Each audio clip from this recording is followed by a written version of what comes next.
My brother went missing 30 years ago. I just found him in my basement. When someone you love just disappears, it messes with your entire life. For me, it was my 13-year-old brother David. I loved my older brother so much. We were living in a small farm town in the Pennsylvania countryside. At that time, we were living in one of the oldest houses in town. Our house was built sometime in the late 1700s.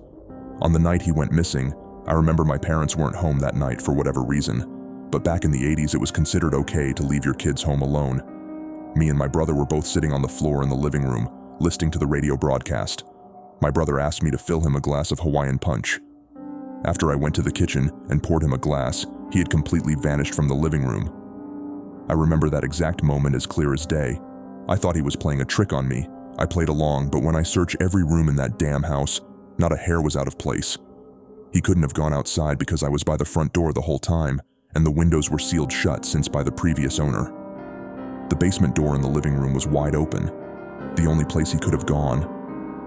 When I left to fill up his drink, it was shut. I was horrified of the basement as a kid because there's no electricity down there and it literally looked like a dungeon. I yelled his name from the top of the stairs countless times, but he never answered. Even though I was 11, that basement still scared me. I remember that night, sobbing uncontrollably, and when my parents finally pulled into the driveway the next morning, I was still in tears when I told them about David. Mom and Dad checked the whole house. I then told Dad about how the basement door was wide open and when he walked down into the basement. I remember sitting on the couch next to the basement door, hoping my dad would walk back up with David, but when Dad walked up those stairs, his face had gone completely pale. In his hands were my brother's clothes from the night before. I can't describe how horrified I was. He dropped them onto the ground and walked upstairs to where Mom was. I then got on the ground and crawled toward the clothes. Exactly what my brother was wearing before he disappeared. I sorted through them. Everything he wore that night, shirt, pants, underwear, socks, everything stripped from him. I could hear my parents' voices from upstairs. My mother then came sprinting down the stairs and got on the phone with the police. My dad ran outside and into the field. When the police finally arrived, the entire police team thought he must have gone outside and got lost in the nearby forest, but I knew for a fact he was in that house. The police officers spent weeks searching the woods and fields near our house. The police checked the basement, but said there was nothing. They closed the case about a half a year later. The entire town assumed it was a kidnapping. I knew it was something to do with that basement, but I could never get myself to go down there. After his disappearance, life continued for our family. We turned David's bedroom into a guest bedroom. I hated how my parents did that. It felt like they were trying to move on. I was unable to. Losing David was a huge damper over my entire family, something that would hang over our heads our entire lives. Mom's way of coping with the grief was just erasing all memory of him. I hated her guts for that. Every time I looked at that basement door growing up, I could feel something behind it. I remember one day when I was 16, I was putting DVDs away in the living room. I was sitting a few feet away from that door, and I smelled something familiar. The smell was seeping through the cracks of the door. It was what my brother smelled like. I got up and nearly ripped that door off the hinges. I ran downstairs into the darkness. The entire room smelled like David's old bedroom. It was pitch black, but I knew he was in there. I started screaming his name. I screamed his name for hours until Dad finally came down. Dad couldn't smell it. He thought I was insane. I remember I couldn't talk for weeks after that. Nowadays, the 30-year anniversary of David's disappearance is rolling around. I can say it's been a long 30 years without him. I'm now living alone an hour or so away from my childhood town. I had to get out of there as soon as possible. When I turned 18, I started looking toward apartments in town, and by my 20th birthday, I was out the door. My parents continued to live in that house. My mom developed stage 3 breast cancer about 3 years ago and was forced into a group home closer to the hospital. My father was given the option to move with her and sell the home, but he decided to stay there and continue farming. My mother and father had a tough relationship ever since I left the house, so Dad didn't mind the quiet. Later on, my dad fell off his tractor and broke his knee and is now unable to walk without a cane. He then moved in with Mom, then sold me the land for free and insisted that I moved back into that house. I wanted nothing to do with that house. I had to pay taxes for that house on top of my own taxes. I then allowed tenants move in. They were a young couple, late 20s.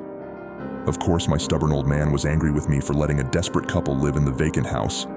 They've been living in that house for almost a year now, and they called me up last week complaining about a decaying smell coming from the basement. By that time, I had learned to adapt from David's death. I told them I'd check it out the next morning. That was the biggest mistake of my life. I woke up early the next morning and drove to the house. It felt odd driving back there. Those fields, it all felt so familiar. I tried not to think about how scared I was of that basement growing up. Fortunately, my dad finally added electricity down in the basement. I pulled into the driveway. They were both waiting outside for me. They said it smelt like something was rotting down there. I had everything I'd be needing: asbestos masks, medical gloves, eye protection. I worked as an air duct cleaner a few years ago, so I have some background knowledge. I walked into the house and headed for the basement door. I never seen what it actually looked like down there until now. I opened the door and could immediately smell it.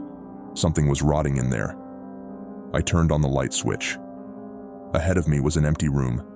It was small, looked to be about 15 by 10 feet big. This basement had been haunting me for all these years. Seeing it with the lights on felt off.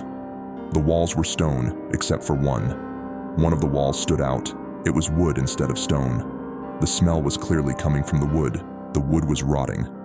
I walked over and I thought the best idea would be just to tear the whole wall down. I started tearing pieces of rotten wood off the walls. Light started to seep into the other side. There was a secret room in the basement. I stopped, and in front of me, I saw what looked like human flesh. I couldn't describe how horrified I was. I would rather go to hell than relive that terrible moment.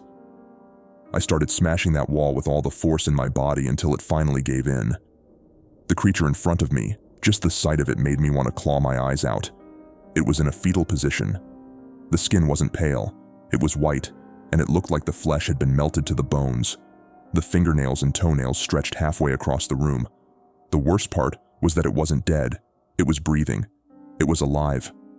"David," I said in a terrified voice. It slowly lifted its head and looked at me. The face looked completely mutated, but those eyes were my brother's eyes. It tried to speak. It tried with everything in it.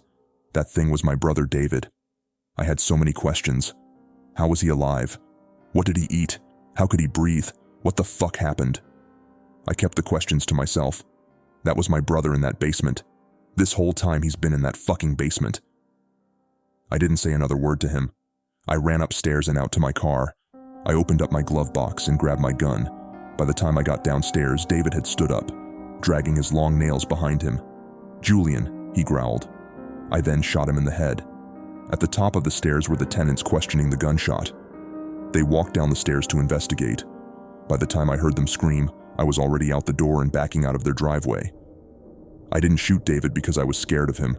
I shot him because of how awful the situation was. That was 2 days ago. I've been driving ever since. The only time I stopped was to fill my gas tank. I don't know where the hell I am. Last time I checked, it said I was in Kansas. I don't know what to do. Should I join Davis in the afterlife, or should I try to move on? The most sickening thing is not knowing what happened. What the fuck happened? I keep asking myself, what the hell happened?